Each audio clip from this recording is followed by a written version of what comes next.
Baie dankie, liewe Here, vir die wonderlike Sabbatdag wat ons nou hier kan hê en dat ons hier bymekaar kan kom. Wees nou met ons deur die res van die verrigtinge vandag, dat ons iets sal kry daaruit en 'n boodskap van U sal ontvang. Dankie dat U so goed is vir ons en vir alles wat U vir ons doen. Amen. Goeiemôre Magaliesig. Ons is maar uitgesaai vanoggend. Ek dink die vakansie is nog besig om af te wendel en sommige is nog op pad. Baie dankie vir die gebed, Misha, en vir die pragtige blomme. Ek weet nie wie die blomme gedoen nie. Baie dankie ook aan ons musikante en ons voorsangers. Dankie dat julle so mooi musiek maak vir ons. Vanoggend wil ek met die gesels oor die tye wat ons in leef. En die tema is die tye van die tekens. Ons het verlang publikasie gehad, die tekens van die tye, wat ons waarsku dat die wederkoms op hande is, onder andere. En miskien leef ons nou in die tye van die tekens.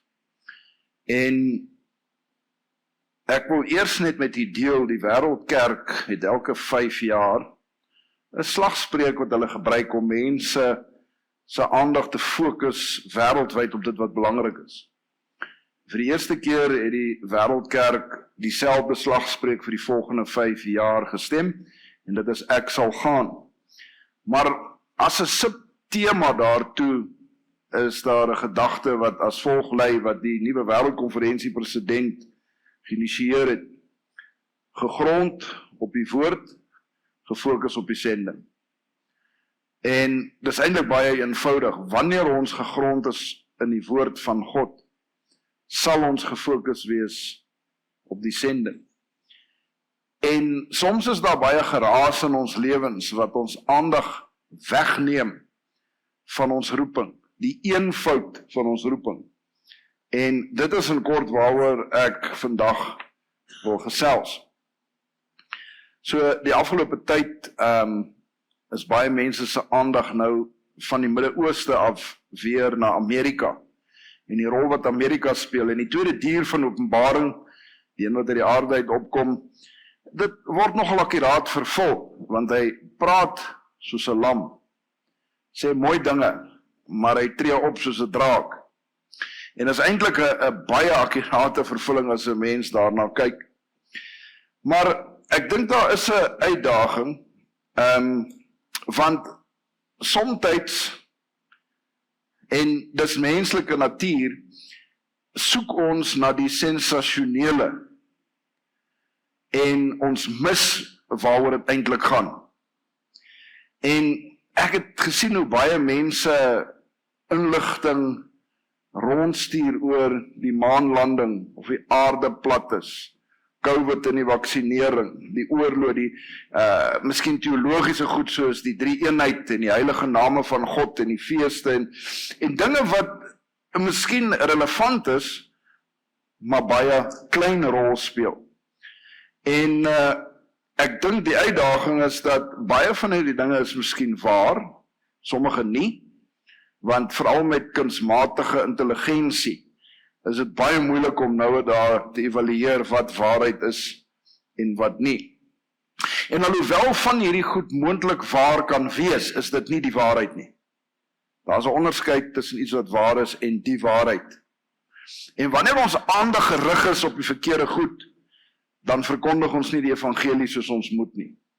So daarby sê ek nie ons moet dit totaal en al ignoreer, maar miskien moet ons teruggaan na die manier hoe ons pioniers die Bybel bestudeer het.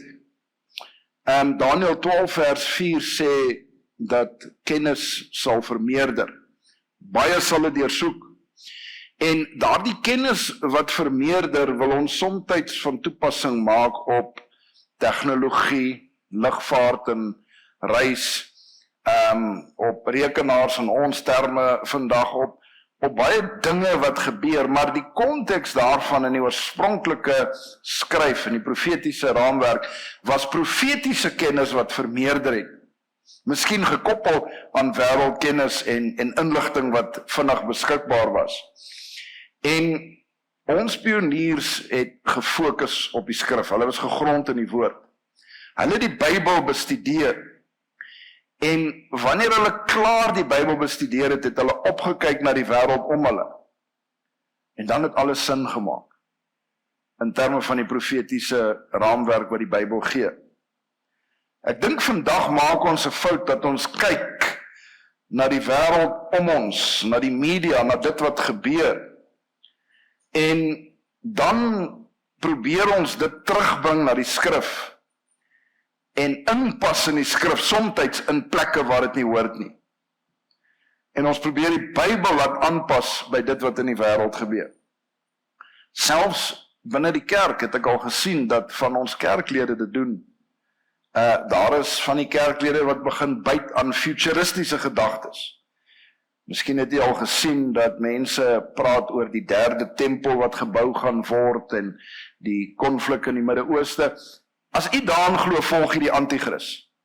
Want dit is die anti-krisse misleiding om mense met 'n rookskerm se aandag weg te neem van wie die ware anti-kris is. En ek dink ons moet versigtig wees om te veel aandag te vestig op dit wat gebeur en te min op die skrif. Ek wil nou nie 'n verhouding plaas in terme van numeriese getalle nie, want dit is moeilik om dit te doen, maar definitief meer in die skrif en minder in wat die wêreld om ons gebeur. En ongelukkig vir meeste mense is dit die teenoorgestelde. Hulle is meer op die nuus en YouTube en minder in die skrif. En dit veroorsaak baie uitdagings, glo ek, in ons Christelike lewe. So ons moet ingelig wees, maar ingelig wees met die korrekte bron en die korrekte dinge. En die ding pla my al 'n hele ruk, en onlangs het ek 'n aanbieding gehoor wat dit uiteindelik vir my duidelik gemaak het. Uit die Bybel, hoekom ons aandag by die regte dinge moet wees. En ek nooi om saam te blaai na Matteus 24, 'n baie bekende gedeelte, staan ook bekend as die profetiese rede.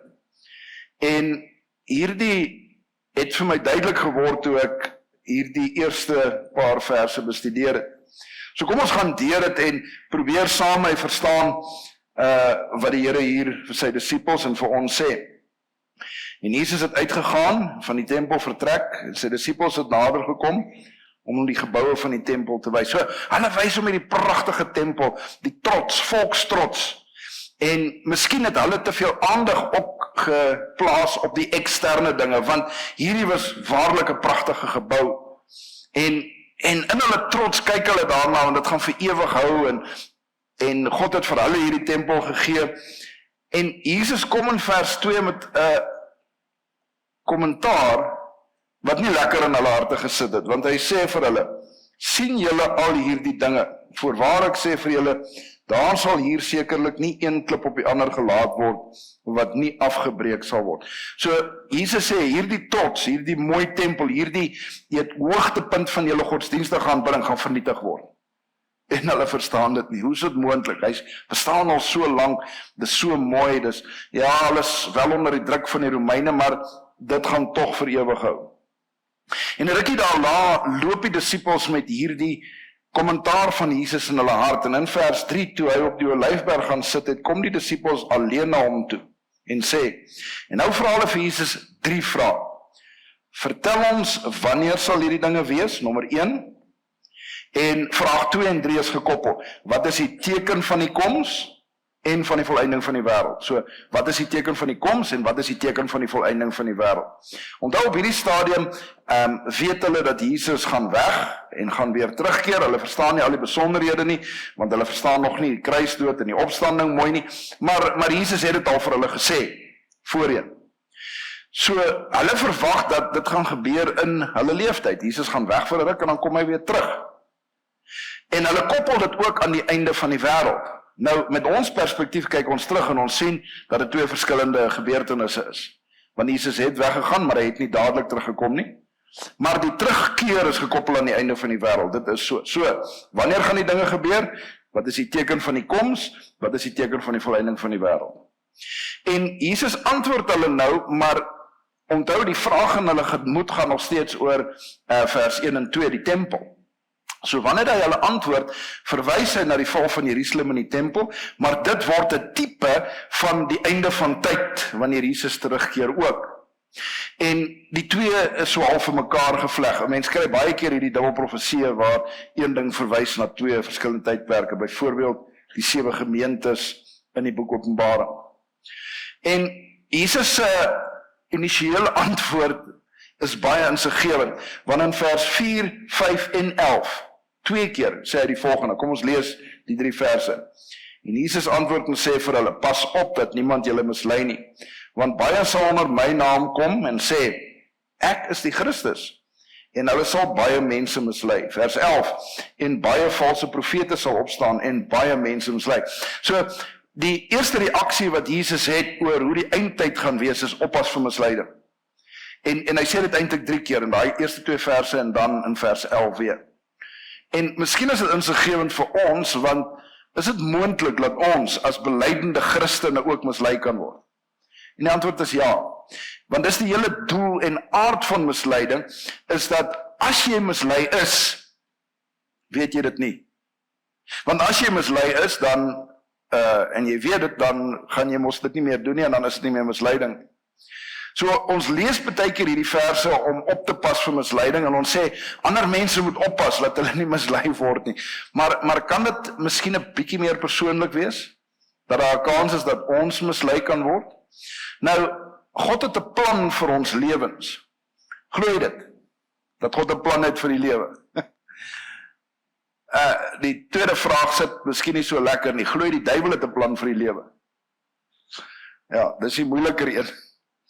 En die probleem is, daar's nie neutrale grond nie, want of jy volg God in sy plan, en as jy nie binne God se plan en wil vir die lewe is, dan volg jy die duiwel se plan.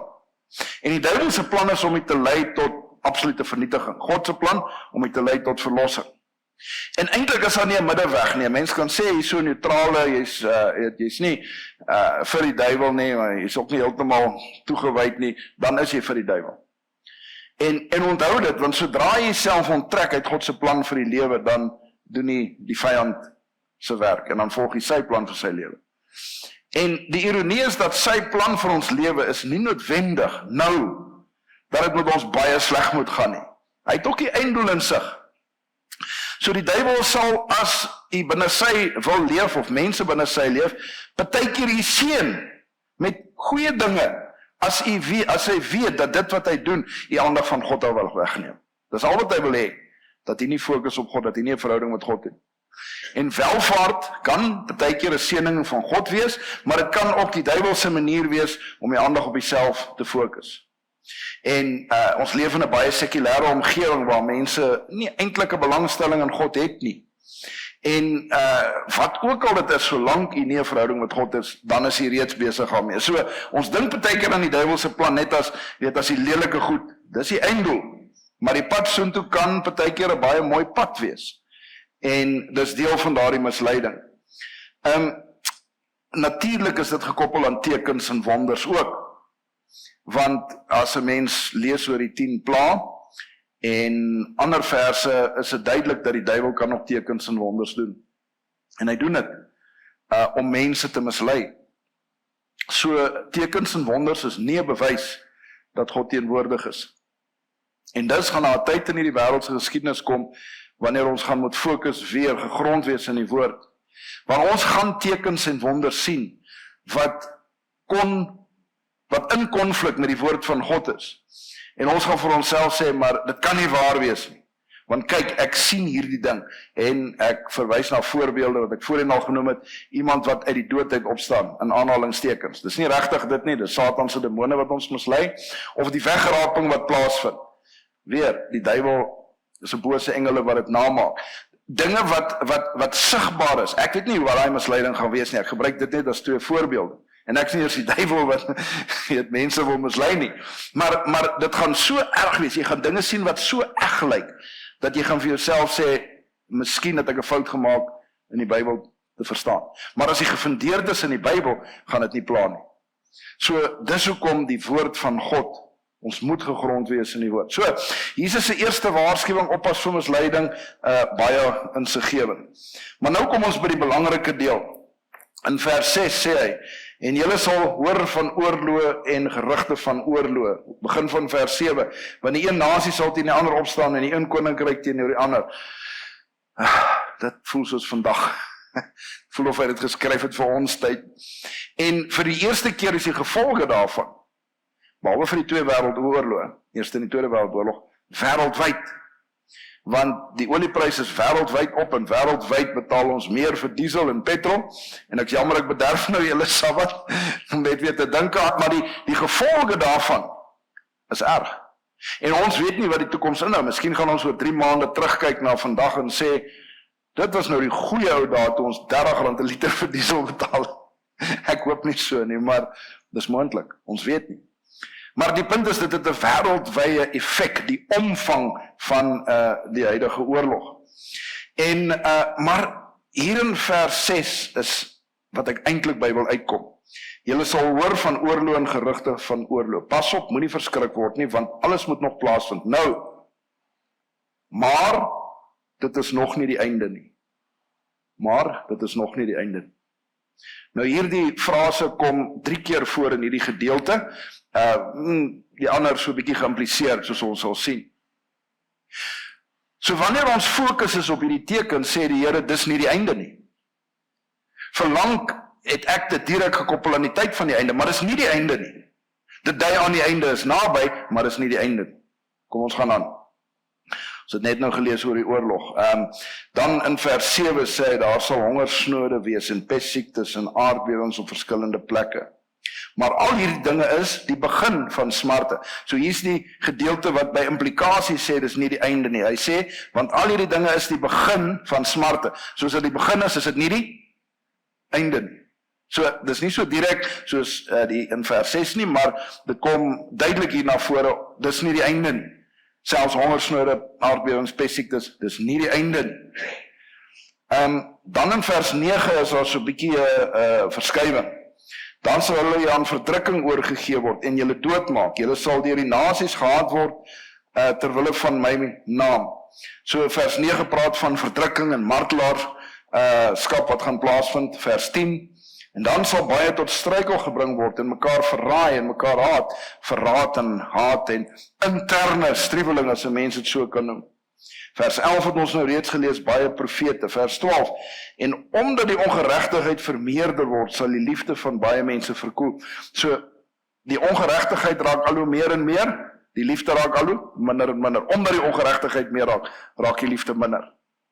En die teenoorgestelde is waar, en waar daar liefde is, kan daar nie ongeregtigheid is. Meer ongeregtigheid, hoe minder liefde. So, dit spreek van tekens in moraliteit, in die mensdom, en hoe ons mekaar behandel. En dan kom ons by vers 11, wat weer praat van die valse profete, vers 12. En omdat die ongeregtigheid vermeerder word, sal liefde van meeste verkoel, maar wie volhard tot die einde toe, hy sal gered word. Met ander woorde, wie deur die verdrukking, die verraad, die valsheid, al hierdie dinge gaan, hulle sal gered word. So, hier is nou die 3de keer, hierdie is ook weer by implikasie wat hy verwys daarna, want dis nog nie die einde nie, die einde lê nog voor, maar hulle wat deur hierdie goed gaan, sal uiteindelik daar uitkom. So, al hierdie tekens wat ons baie oor praat, sê Jesus hier oor en oor, direk en by implikasie, dis nie die einde nie. Met ander woorde, dis nie waar ons primêre fokus moet wees nie. En tog is dit waar baie gelowiges se primêre fokus moet wees. Nou, as dit nie die einde is nie, waar moet ons fokus dan wees? Vers 14. En hierdie evangelie van die koninkryk sal verkondig word in die hele wêreld tot 'n getuienis vir al die nasies. Wat sy laaste paar woorde? En dan sal die einde kom. As ons die einde wil hê, moet ons verkondig. Die evangelie, die goeie nuus dat Jesus Christus ons verlosser is. Die tekens en goed is alles daar om aan te dui, die wederkoms is op hande. Maar kom ons wees nou eerlik. As gelowiges in die kerk, is daar iemand wat twyfel dat ons nie einde van tyd leef? Nee, daai tekens is te duidelik. Maar vat dit verder, wat van ander gelowe, Christene, Wel, die mense wat ek mee praat, dink ek glo dit miskien nie altyd so sterk soos ons, miskien nie met dieselfde konteks, maar as jy na die wêreld kyk, kan jy nie anders as om te sê die einde is in sig. So hulle glo dit ook. Wat van ongelowiges, agnostikuste of ateïste of mense wat nie glo nie, glo hulle die einde is in sig. Ja, hulle het weer 'n ander verwysingsraamwerk. Hulle kyk na natuurrampe en dinge wat gebeur, hulle kyk na die atoomkrag in die wêreld en wat losgelaat kan word. So hulle perspektief is nie noodwendig die wederkoms as die eindpunt, maar die einde is in sig. Ons is besig om die planeet te verwoes. Ons gaan onsself uitwis, hoe dit ook al mag wees. So, ek dink die tekens was daar om die mensdom te vertel, die wederkoms is op hande. Maar wat sê 1 Korintiërs 14? Tekens is vir die ongelowiges, om hulle te oortuig dat iets gaan gebeur, of dat God die waarheid is, en hulle dan te lei tot 'n diepe verhouding met die Here. So vir ons as gelowiges, hoort hierdie tekens nie so belangrik te wees nie. Nie onbelangrik nie, maar in terme van die eindtyd gebeure, en die aanbring van die einde van tyd, baie minder belangrik as die verkondiging van die evangelie. Miskien is die uitdaging dat vir baie mense het die eindtyd gebeure en tekens die evangelie geword. En hulle hou vas aan daardie tekens, want dit is sensasioneel, en dit is wonderlik, ons leef in daardie tye, en dis waar hulle fokus lê, nie in die verkondiging dat dit gaan oor Jesus Christus. En toe ek dit nou vir die eerste keer verstaan, en miskien deel ek iets wat julle al lank al verstaan het, maar dit was iets wat vir my opgegaan het. Waar moet ons fokus wees? Op die tekens? Of op die verkondiging van die evangelie? Die antwoord is op albei. Maar waar moet die groter klem wees? Op die verkondiging van die evangelie. Want dit is al wat die einde gaan bring. Die tekens gaan nie die einde bring. Dit kom van God af. Of in sy voorkennis laat hy geweet het dit gaan gebeur. En verlang, dink ek, was my fokus en energie ook te veel op die tekens en die verkondiging van die evangelie. Lukas 21 vers 28, Lukas se weergawe van hierdie profetiese rede. Dis 'n pragtige vers, word nie gevind in Matteus nie. En hy sê, dis die verkeerde vers, ek het hom gooi, daar sê, en as hierdie dinge begin gebeur, kyk dan na bo en hef julle hoofde op, omdat julle verlossing naby is. Ons verlossing is naby. Maar waar moet ons fokus wees? Na bo, op Jesus Christus. Mag die Here ons seën, terwyl ons tydig en ontydig vertel, dat Jesus se wederkoms is op hande, en dat hy 'n God van liefde is, wat sy kinders wil red. Dis my gebed. Bly gegrond op die woord, gefokus op die sending. Amen. Kom ons buig net die hoofde. Vader, ons sê vir U dankie vir die seëninge wat U so ryklik vir ons gee in ons lewens. Ons vra dat U hierdie offergawe wat ons nou gebring het, sal help dat dit kan gaan vir die werk wat dit voor bestem is. Ons vra ook dat dit sal help om die koninkryk uit te brei. Ons wil ook vra, Vader, dat of U dankie sê vir die lig en die hoop wat U vir ons in ons lewe gee, vir die wysheid wat ons uit U woord uit kan tap. Vader, ons vra dat U sal gaan nou saam met ons in die lesstudie en die preek. Help ons dat ons iets daarvan kan leer, Vader, en maak ons oop vir die tekens van die tyd wat om ons is, maar dat ons gefokus sal bly, Vader, op die uitbreiding van U woord, sodat die einde kan kom. Ons vra die dinge in U naam alleen. Amen.